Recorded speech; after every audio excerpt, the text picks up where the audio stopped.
So, please tell me, what was it like to grow up as a Roma child here in Sweden? Oh, well, mixed blessings. There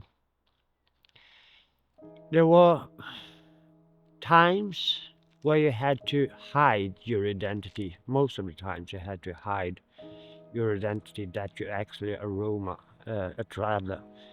Because the bigotry, the racist, was quite spread in the late 70s and early 80s. So happened that we had to move from a couple of cities because they found out that we were Romas, travelers. So that was kind of a big issue. We had to, at home, we were allowed to speak the language and act out like we wanted to.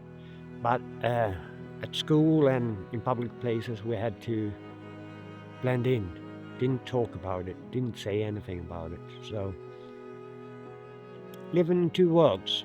And as a kid, that was hard to understand, to wrap your head around. But, well, so yeah. Got easier growing up in the teens when we actually settled in one place and we got friends.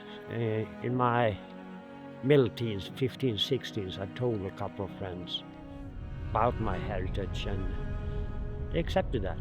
And that was a big relief for me. And yeah.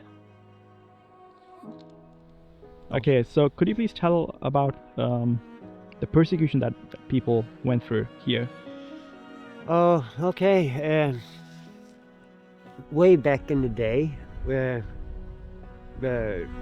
this is stories I heard from my grandpa and my dad and uh, yeah, grandparents.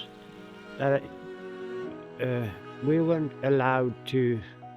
We were we were always traveling on the street because we weren't welcomed everywhere anywhere. So we had little carts pulling along the side of the road and trying to get a shelter for the night and things like that. And more often than not, they were chased out of the village or the city they came to because they were Romas, travelers.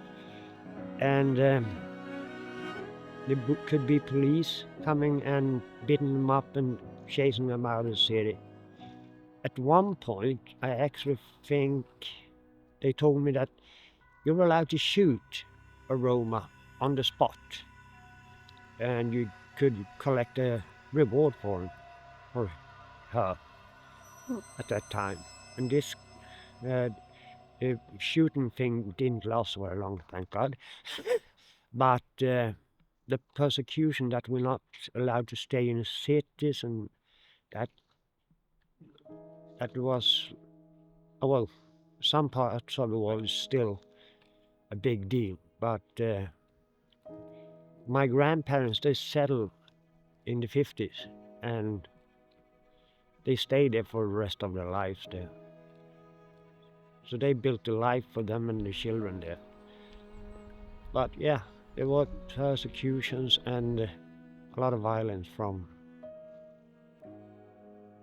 all of them, all people around, non-Romans. So yeah.